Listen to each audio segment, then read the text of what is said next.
Gloria al Señor. Vamos a ir a la palabra del Señor en la epístola del apóstol Pablo a los Efesios, capítulo número 4.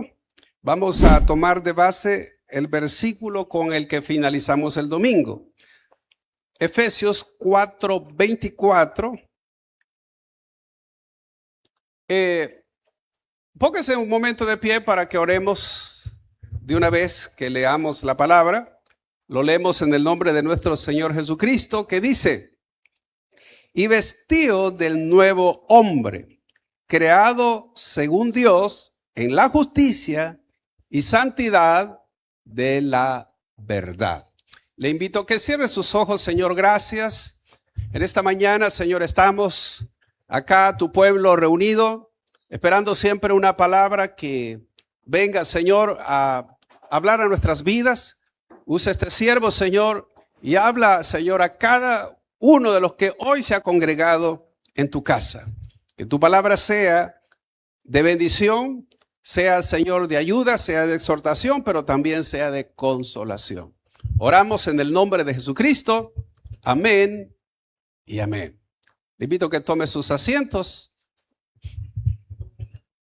Amados, estamos con la serie Restaurados para Restaurar. Y en esta parte, amados, quiero que recordemos para los que estuvieron el domingo que, bueno, el título del sermón es Lo que nos toca hacer.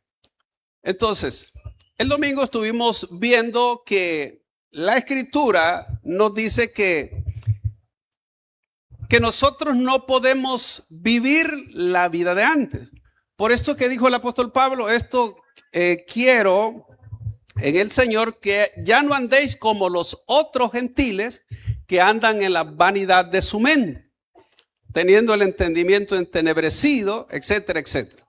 Entonces, hemos dicho que la persona cuando viene a Cristo, a partir del momento de su conversión, comienza un proceso de restauración, de transformación, de cambios que, por supuesto, esto puede durar toda la vida del creyente, pero que somos llamados a entender que somos una nueva criatura y que Dios quiere formar la imagen de Cristo en nosotros.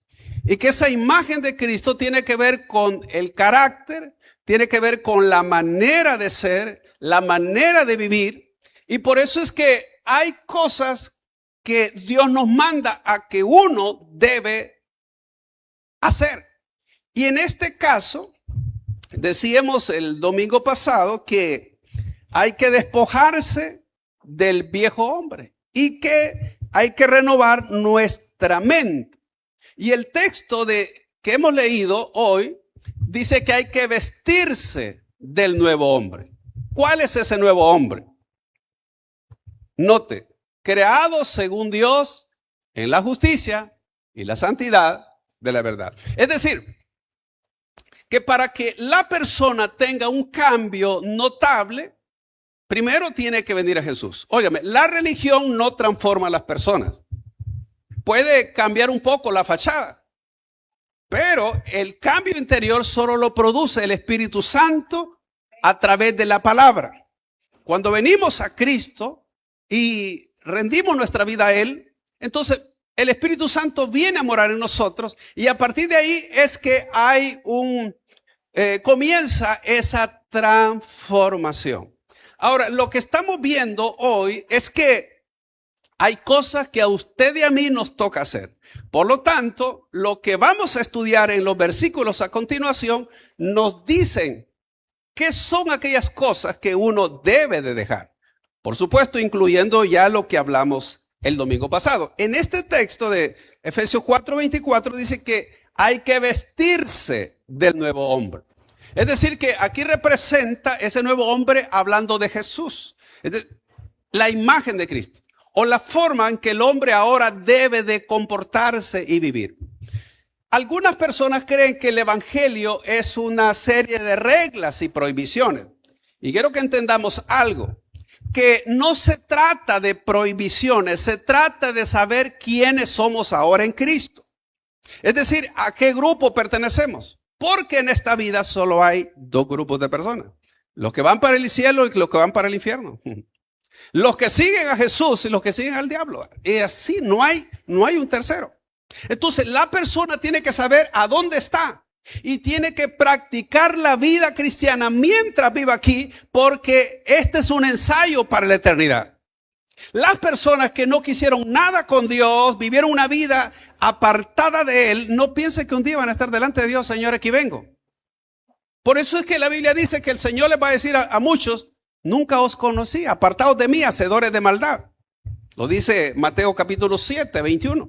Entonces, eso quiere decir que el creyente debe saber quién es ahora. Somos hijos de Dios, lavados con la sangre de Cristo, y por ende Dios demanda una vida diferente en la cual nosotros estamos comprometidos, no solo cuando venimos en la iglesia, cuando estamos en la casa, cuando vamos al trabajo, en cualquier parte. Usted tiene que saber quién es ahora. Eso es parte de la identidad de hijo de Dios. Ahora, ¿cómo nos vestimos de ese nuevo hombre? Entonces, lo dice Efesios a partir del 4:25. Mire lo que dice. Por lo cual, desechando la mentira, hablad verdad cada uno con su prójimo, porque somos miembros los unos de los otros. Ahora, fíjese bien. Aquí hay una lista de cosas que uno debe de dejar. Decíamos el domingo que el hombre está viciado a las cosas malas. Está acostumbrado a una vida que no agrada a Dios. Entonces, cuando venimos a Jesús, uno tiene que saber que hay un compromiso que tenemos. Lo primero que dice aquí, hay que desechar la mentira. Entonces, la palabra aquí para desechar significa poner a un lado, dejar, sacar de encima, arrojar fuera, poner lejos o despojarse. Entonces, si alguien está acostumbrado a la mentira, porque óigame, hay personas que les gusta mentir por todo. Y mienten todos los días. Las personas que les gusta la mentira, las personas que practican la mentira, es importante que entienda usted que Dios manda a desechar la mentira. ¿Por qué? Porque somos miembros los unos de los otros, dice el texto. Entonces, mentirle a un hermano es como mentirse a uno mismo, porque somos miembros del cuerpo de Cristo. Entonces, la nueva vida en Cristo habla que uno tiene que cambiar la manera de hablar, la manera de pensar, la manera de reaccionar, no mentir, no exagerar. ¿Sabe usted que exagerar también es mentira? Hay gente que le gusta exagerar las cosas. Cuando usted exagera las cosas, le está poniendo más. Eso es exagerar, es mentir. Entonces, también la Biblia habla no levantar falsos testimonios. Habla hablar con integridad. Mire lo que dice Proverbios 12:22. Proverbios 12:22, nueva traducción viviente. El Señor detesta los labios mentirosos, pero se deleita en los que dicen. Oiga, ponga atención, dice que detesta los labios mentirosos. Entonces, ahora, veamos Proverbios 6:12 al 19 en la palabra de Dios para todos. Mire lo que dice. El perverso y despreciable anda, oiga, siempre diciendo, oiga, no de vez en cuando, siempre anda diciendo mentira. Guiña los ojos, hace señas con los pies y señala con los dedos. 14. Todo el tiempo está planeando hacer el mal y arma líos. ¿A dónde? En todas partes. No sé si usted conoce a alguien así. Versículo 15. Pero de repente, mire, el desastre vendrá sobre él y será destruido sin remedio. O sea que ese tipo de personas ya están en la mira. Sigamos. Esto no le gusta al Señor. Versículo 16. El Señor odia 6 cosas. Mejor dicho, hay 7 que Él detesta. La primera, los ojos orgullosos o altivos. Es decir, aquellas personas, ¿verdad?, que ven de menos a lo otro y se la creen. Eso es orgullo o ojos orgullosos. La lengua mentirosa. Oiga, Dios detesta la lengua mentirosa. Las manos que matan gente inocente, la 3. El corazón que planea hacer el mal, el 4. Los pies que acarrean a hacer maldad, es el 5. El falso testigo que dice mentiras, es el 6. Y el que causa problemas, entre hermanos. Ahora, oiga, fíjense bien, las 7 cosas que Dios aborrece. Y entre ellos está la lengua mentirosa.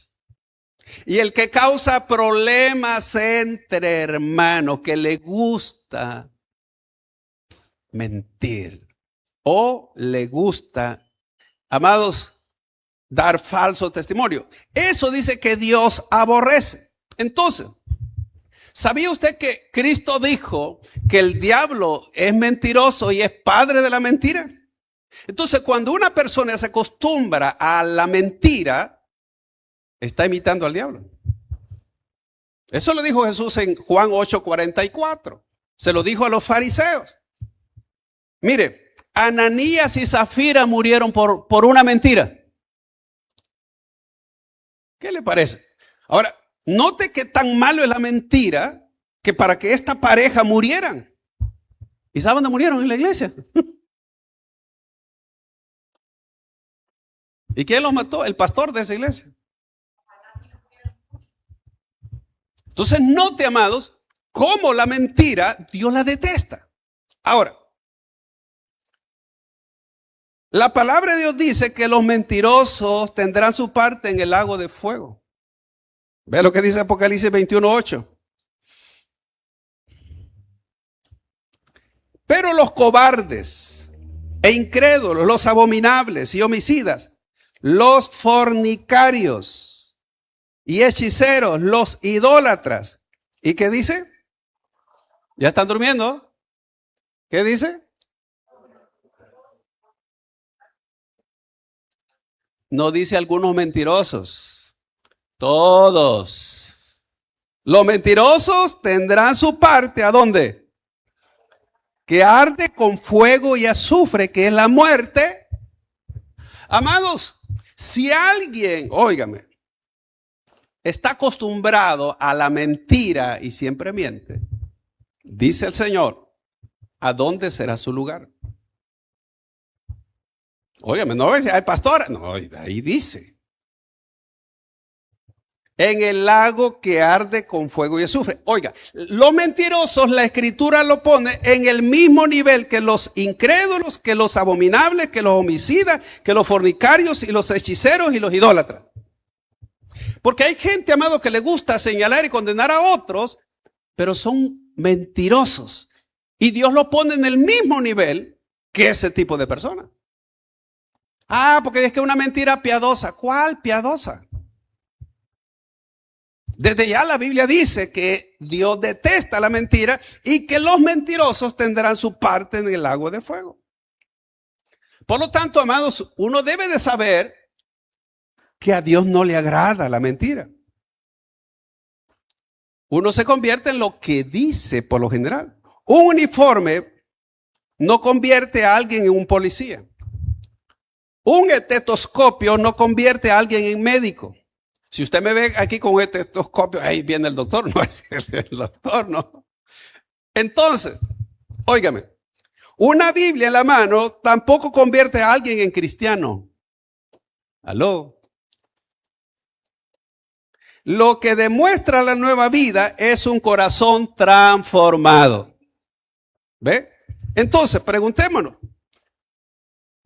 ¿Sigo pensando mal como antes de conocer a Cristo? ¿Todavía justifico los pecados Estoy renovando diariamente mi mente. Mi familia puede ver el nuevo hombre en mí. La gente, "Ey, mire cómo ha cambiado. ¿Cómo ha cambiado? Mi forma de hablar refleja a Cristo. Porque recuerde, tenemos que ser transformados a la imagen de Jesús. ¿Usted cree que Jesús mentía? No.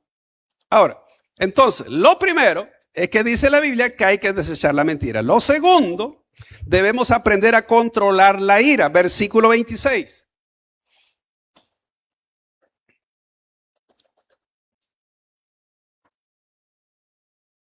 Bueno, se lo leo. Airaos, pero no pequéis. No se ponga el sol sobre vuestro enojo. Ahora, fíjense bien. La Biblia no dice que es pecado airarse. ¿Cuántos se han enojado alguna vez por? ¿Cuántos se enojaron hoy? Me acuerdo que a veces mi mamá decía, mira, búscame ese zapato. Porque a veces, no sé qué le había pasado. Y si no lo haya del lomo, te lo voy a sacar, decía. Entonces, óigame, aquí dice que hay que airarse, pero no pecar. La ira no siempre es pecado. Es decir, usted puede airarse, ¿verdad? Jesús, por ejemplo, entró al templo, hizo un azote y dice que comenzó a sacar a los cambistas, a los animales que vivían ahí. Estaba enojado y sabe que nadie se lo puso. Ahora, hay personas que toman ese ejemplo, pero óyame, el enojo de Jesús no era carnal. Era porque habían convertido la casa de Dios en cueva de ladrones. Porque lo ocupaban para hacer negocios. Entonces, por eso fue que lo sacó del templo. Así que si alguien piensa que tiene que tener una ira, tiene que ser santa, porque esa ira de Jesús era una ira santa. Ahora, el peligro de la ira descontrolada. Mire lo que dice Proverbios 15:18. El hombre iracundo, ¿qué hace? Promueve contiendas. Mas el que tarda en airarse apacigua la rencilla. Usted de lo que se enciende rápido o le dicen, nada. El hombre iracundo, note que promueve la contienda. Yo he visto personas, hermanos, que si es que se enciende, pero así, como decimos. Y por eso es una persona iracunda. Más el que tarda en airarse, apacigua la rencilla. Mire lo que dice Santiago 1:19.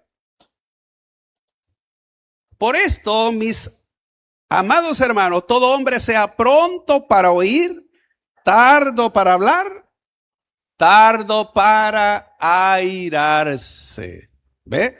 Eso, amados, es importante saber. Que Dios dice, mira, mejor escuchar y bajarle, ¿verdad? Ahora, los peligros, amados, de permitir que la ira permanezca. Al final del 4:26 dice,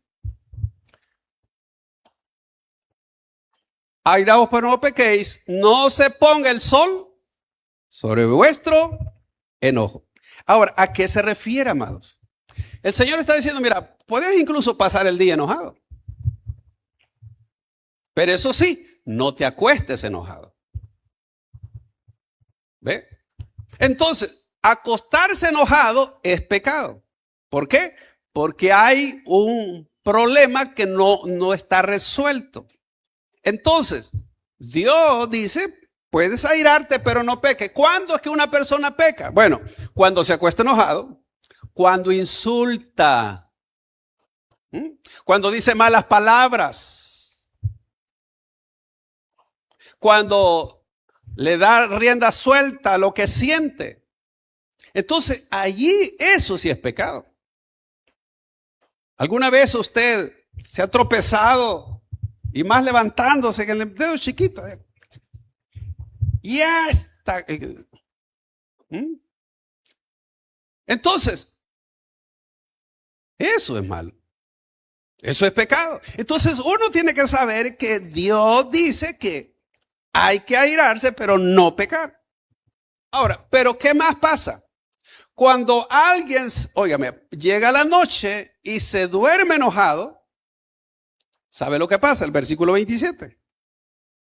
Ni deis lugar al diablo. Cuando una persona se acostó enojado, se acostó con ira, le da lugar al diablo. ¿Por qué? Porque dice, no, es que esto no se va a quedar así, esto me lo va a pagar, que no va a ver esto.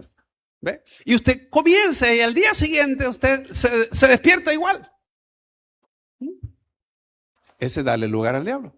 ¿Sabe por qué? Porque el diablo comienza a maquinar en su mente. Y usted dice, no, esto no es, esta me la desquito. Es que esto. Entonces ahí está. ¿Quién es el que trabaja? El diablo. Cuando uno le da lugar al diablo, entonces él trabaja en la mente de la persona. Por eso es que dice que hay que airarse, pero no pecar. Y mire, amado, Jesús vio tan tremendo esto que dijo que es necesario arreglar las cuentas. Mire lo que dice Mateo capítulo 5, 21, en la Nueva Traducción Viviente. Han oído que a nuestros antepasados se les dijo, no asesines. Si cometes asesinato, quedarás sujeto a juicio.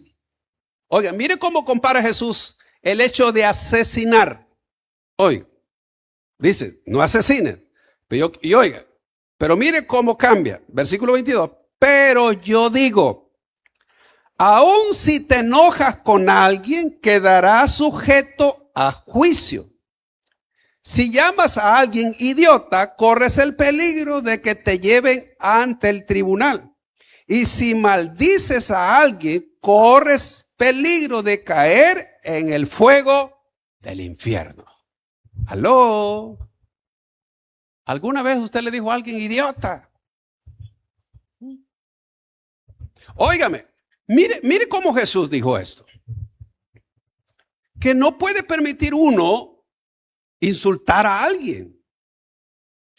Porque, óigame, porque dice que está expuesto a irse al infierno. No lo digo yo, lo dijo Jesús.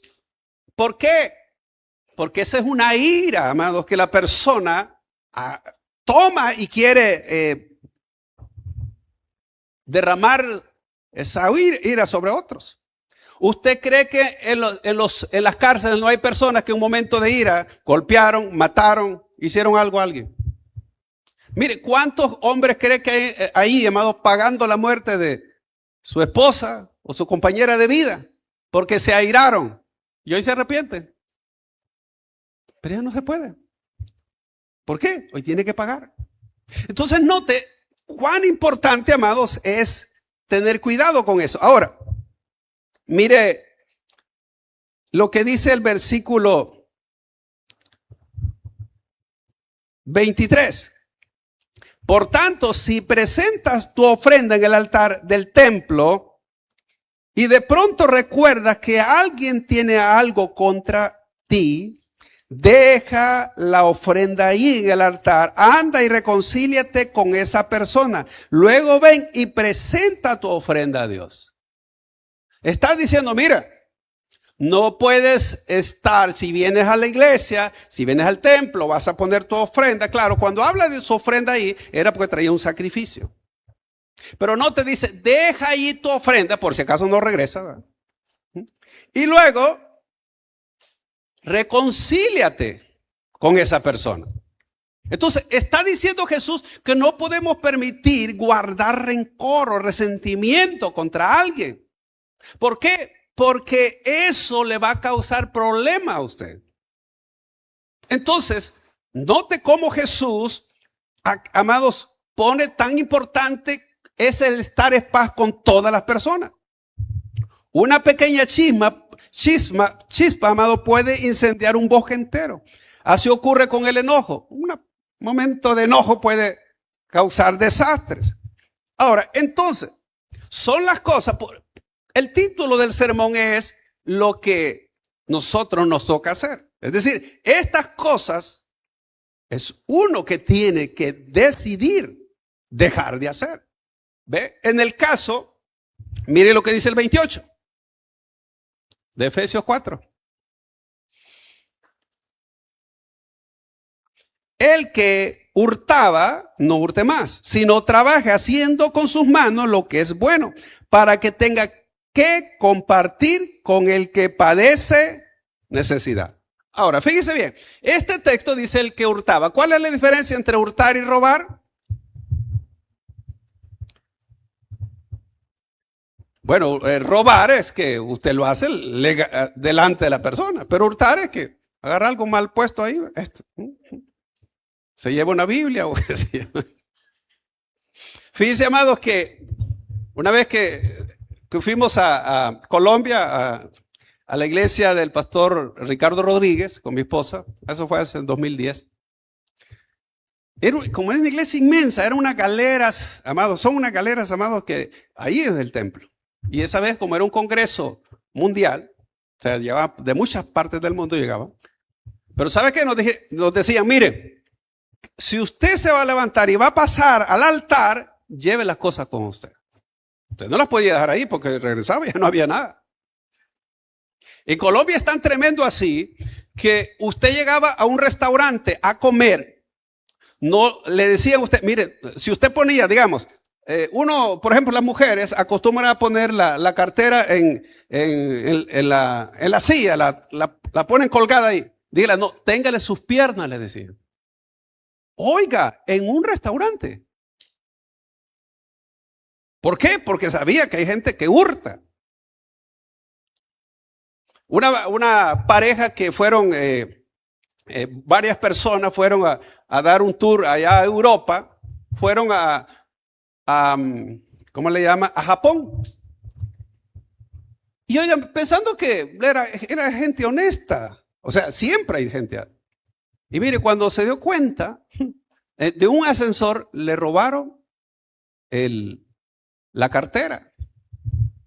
Y después tuvo un lío porque no hallaba cómo arreglar las cosas, porque ahí llevan los documentos. Y claro, era porque otras personas que viajaban de otros países hacían ese tipo de cosas. No es que los japoneses sean ladrones, sino que otras personas que llegaban ahí vivían de eso.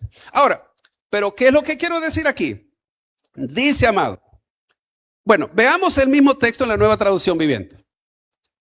Si eres ladrón, deja de robar. En cambio, dice, usa tus manos en un buen trabajo y digno. Luego comparte generosamente con los que tienen necesidad. Ahora, quiero que entienda esto. Claro, en ese tiempo, de seguro, ahí donde estaba la iglesia de Éfeso, hay gente, amados, que iban a la iglesia, pero seguían robando. Entonces, ¿qué es lo que dice la palabra? Mira, deja de robar, pero no solo debes de trabajar, sino que de tu trabajo ahora tienes que ayudar a quien necesita.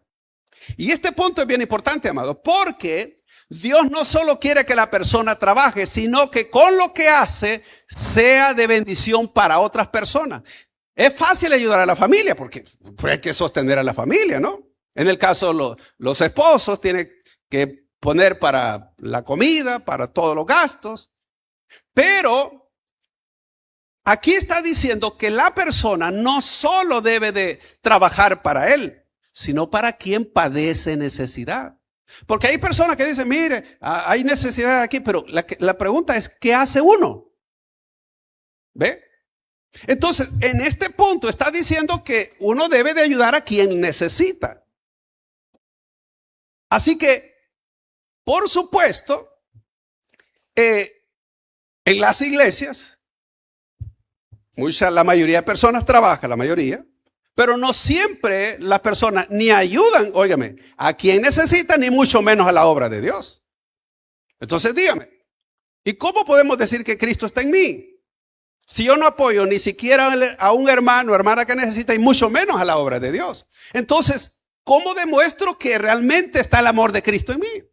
Por eso es que el apóstol dice ahí que si era ladrón, deje de robar, que comience a trabajar para ayudar a otro. Y no te dice que hay que ayudarle generosamente.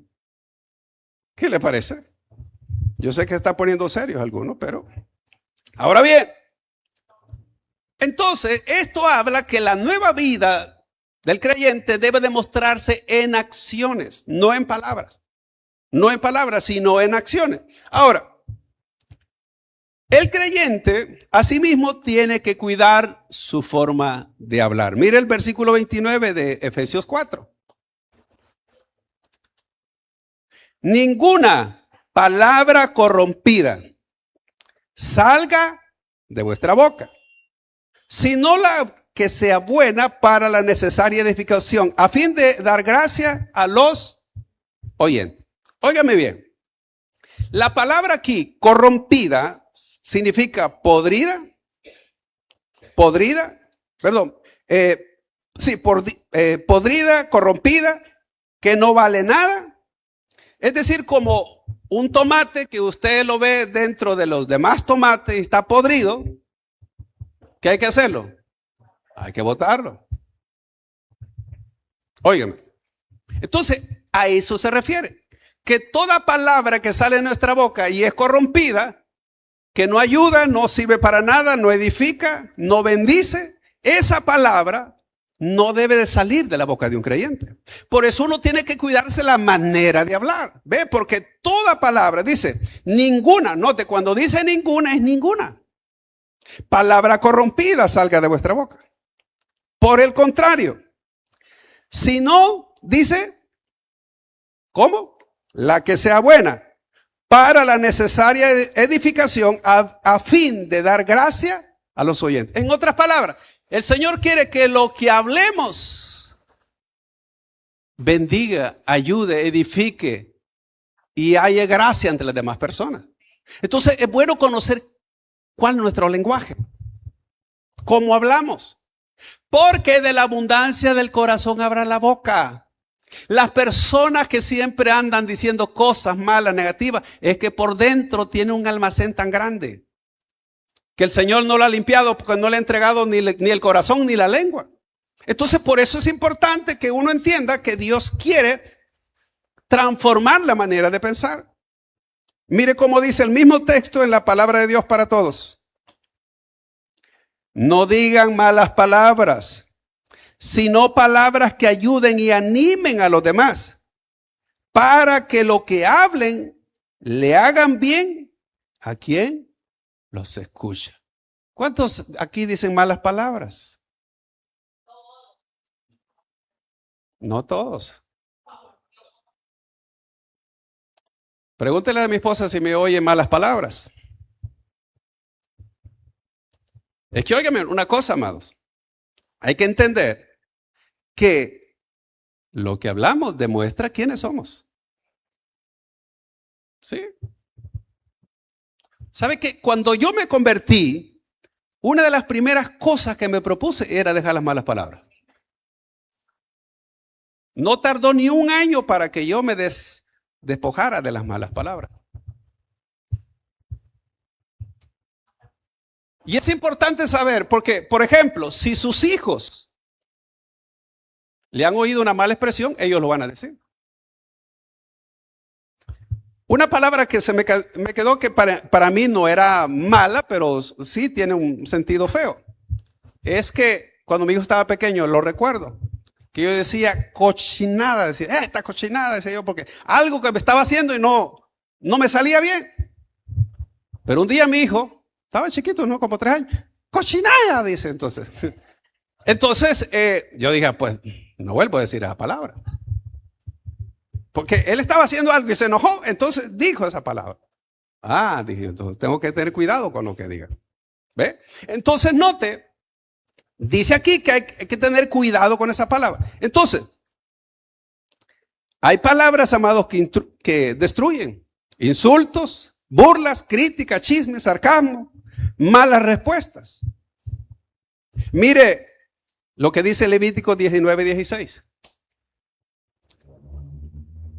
No andarás chismeando entre tu pueblo. No atentarás contra la vida de tu prójimo. Yo, Jehová. ¿Sabe qué significa andar chismeando? La expresión no andarás chismeando se traduce la idea de ir de un lado a otro difundiendo rumores, calumnias o información que perjudica la reputación de otros. El mandato es prohibir convertirse en una persona que siembra división mediante palabras. Entonces note, Dios ya dijimos que Él detesta los labios mentirosos y también los chismes. Ya supo, ya se dio cuenta, ya le dijeron. Amados, hay gente que no tiene cuidado en eso. ¿Cómo es posible que Cristo mora en mí? Soy chismoso, por ejemplo. Decimos, Cristo, miren, mora en mí. Pero mi lengua dice otra cosa. Y ya dijimos que el padre de la mentira es el diablo. Él es mentiroso y padre de la mentira. Entonces, ¿a quién tenemos que imitar nosotros? Amados, por eso hay que ser cuidadoso con el lenguaje que tenemos. En lugar de eso, dice Efesios 4:29, mire, en vez de decir esas palabras, sigue diciendo el versículo, sino la que sea buena para la necesaria edificación a fin de dar gracia a los oyentes. En otras palabras, dice, quítate todo lenguaje obsceno, chismoso, palabras deshonestas, todo eso, y habla palabras buenas. Oiga, para la necesaria edificación. Note, a fin de, óigame, de dar gracia a los oyentes. Mire cómo dice Colosenses 4:6. Sea vuestra palabra, ¿cuándo? Siempre. ¿Cómo? Con gracia. Sazonada. Si usted no sabía que las palabras se le pueden echar sal, sí. Óigame, cuando no tienen gracia, esas palabras son insípidas. Por eso dice, sea vuestra palabra siempre con gracia, sazonada con sal. ¿Para qué? Para que sepáis cómo debéis responder a cada uno. Entonces, amado, es bueno entonces que tengamos cuidado con nuestro lenguaje, lo que hablamos. Pregúntese, ¿sus palabras son gratas a los oídos de las demás personas? O la gente dice, no, ahí viene, ¿ve? Qué bárbaro. Y va a la iglesia. Y dice que es cristiana. Y dice, ¿ve? Entonces, dígame. Óigame, amado. Las palabras son como clavos. Aunque se saquen, dejan marcas. Así que hay que tener cuidado con las palabras. No lo digo yo, lo dice la palabra del Señor. Ahora, lo siguiente. Se nos llama a no entristecer al Espíritu. Efesios 4:30.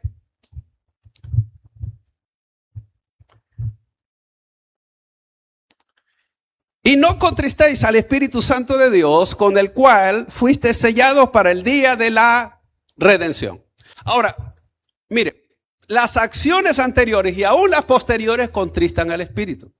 Mire, si Cristo mora en nosotros, está diciendo, mire, lo que tú haces, las palabras que dices, lo que guardas en tu corazón, todo eso contrista al Espíritu. Entonces, uno debe de tener cuidado porque si dice que Cristo mora en mí, es porque el Espíritu Santo está en nosotros. ¿Ve? Y si decimos todo lo contrario, entonces Cristo no mora ahí. Porque, óigame, ¿cómo es posible que el Espíritu Santo va a morar en un corazón que habla palabras soeces, mentiroso y todo? Eso es mentira, amado. A veces podríamos darnos garabatos nosotros mismos. Dios dice, eso no es así. ¿Ve? Entonces, amados, para ir concluyendo, versículo 31. El creyente debe cambiar su carácter. ¿De qué manera? Versículo 31. Quítese. Oiga, quítense de vosotros. ¿El que hay que quitar?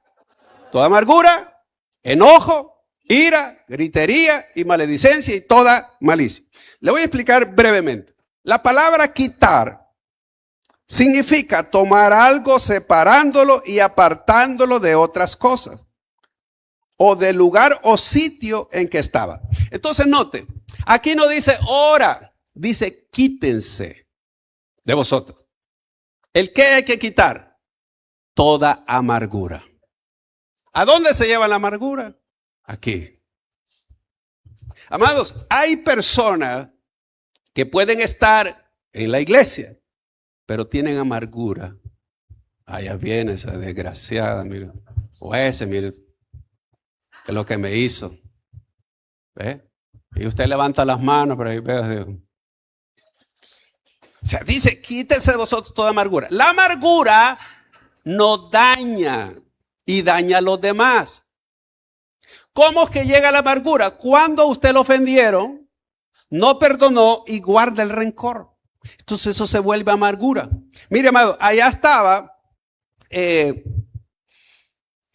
Esaú, cuando se dio cuenta que su hermano había tomado la bendición y que a él se le olvidó que había vendido la primogenitura, es decir, el derecho de la bendición, porque aquel tuvo que usar astucia para apropiarse de lo que su hermano le había vendido.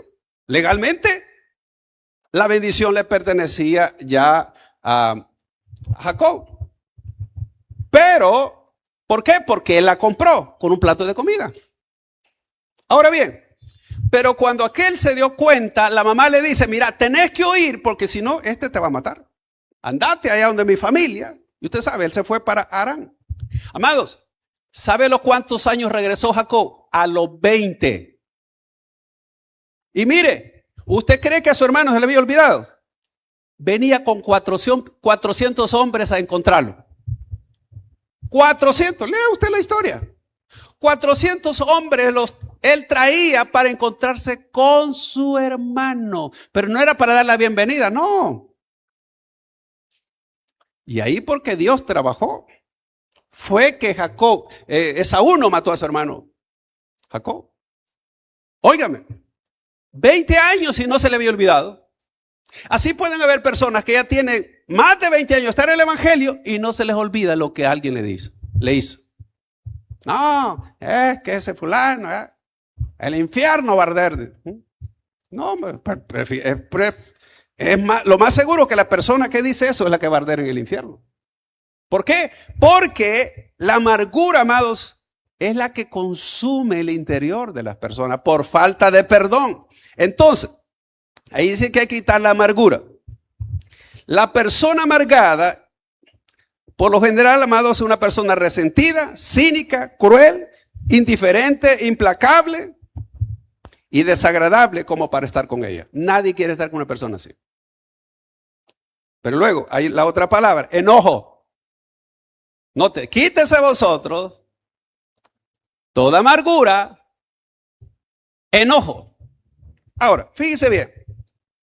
La palabra enojo viene del griego.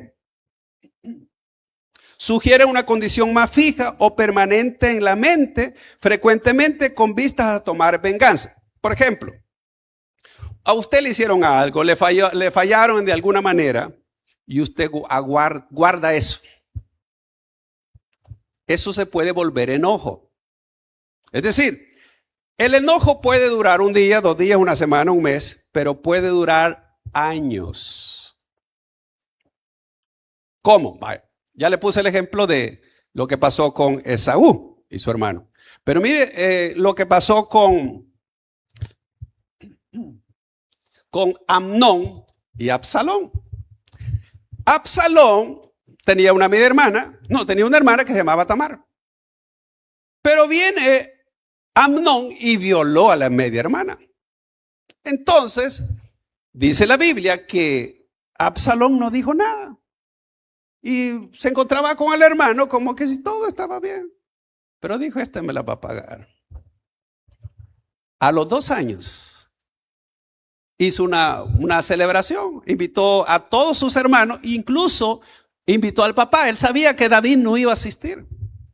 Entonces, pero le dice al papá, mira, ¿me permite que vaya mi hermano Absalón? Sí, le pueden ir. Entonces, se reunieron y les da a beber vino. Y él había dado, dice, la orden a uno de sus criados que cuando ya lo veía alegre a Amnón, se levantara y lo matara. Y así fue. Óigame, todos estaban tranquilos cuando viene el criado de Absalón y se levanta y de un solo lo mata. ¿Por qué? Porque había una cosa que él no perdonó 2 años atrás y la había guardado, y de apariencias todo estaba bien, pero mató a su propio hermano. ¿Por qué? Por lo que le hizo a su hermano.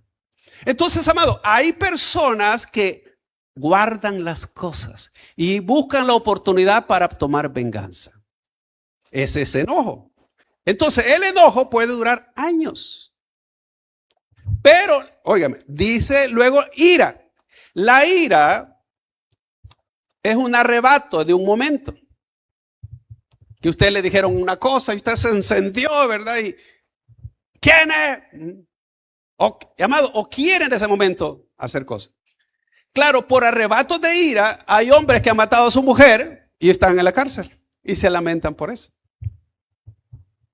Toman decisiones o acciones que no deben, y entonces ese arrebato de ira le trajo graves consecuencias. Y por eso es que el Señor dice, deja la ira. ¿Ve? Toda amargura, la ira y la gritería. Es decir, que hay personas que, amados, son gritonas. Yo tuve una compañera de trabajo que mira, las niñas eran muy hiperactivas, así no sé, pero es que la mamá sí era. Esa mamá era, pero no sé, como, y a veces le llevaba a la oficina y las niñas eran así, como histéricas. Pero es que la mamá sí era. Entonces había criado a las niñas histéricas también. Entonces, amado, no te habla de la gritería. Hay que evitar eso, ¿eh? Tranquilo. Y luego, y maledicencia. Mire, la palabra maledicencia se refiere a aquellas cosas que salen de dentro del corazón. Cristo dijo que lo que entra no contamina, sino lo que sale de la boca, porque lo que sale del corazón sale. Entonces es importante saber qué es lo que sale de mi boca, porque eso puede contaminar. Y luego dice malicia. ¿Qué es malicia? Habla de la condición del malo, es decir, el carácter malicioso en general. Por ejemplo, ¿cómo es la malicia? No, este no me la hace. No, este es a ver qué anda haciendo. Eso es malicia, ¿ve? Es decir, no tenemos la mente de Cristo, sino una mente malvada. Eso es la malicia. Entonces dice que hay que deshacerse, oiga, la amargura, el enojo, la ira, la gritería y la maledicencia y toda malicia.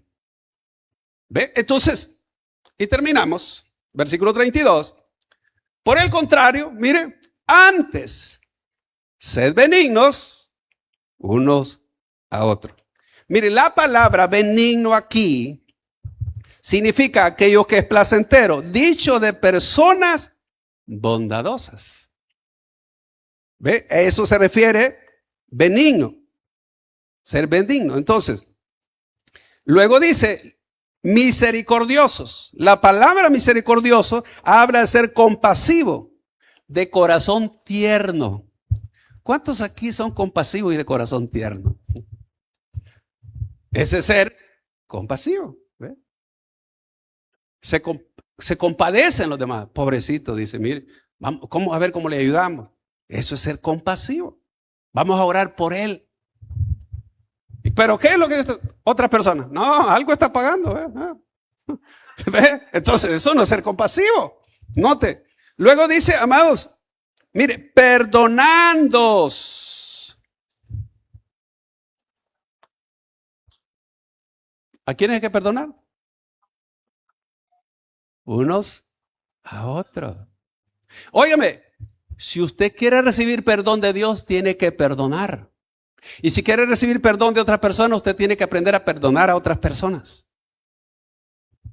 Eso es lo que hay que dejar. Por eso dice, amados, dice, no, perdonándoos. Y la palabra, óigame, según el griego, esta palabra significa otorgar un favor de forma incondicional. Esta palabra perdonándoos se utiliza del acto del perdón divino. Por ejemplo, Dios nos perdonó a nosotros no mereciéndolo. ¿O quién merecía el perdón de Dios de aquí? Nadie. Entonces, Dios dice, así como yo te perdoné, tú también tienes que perdonar. ¿Ve? Porque si no perdonamos a los hombres sus ofensas, dijo Jesús, tampoco Dios perdonará vuestras ofensas. Entonces, eso es lo que dice el texto.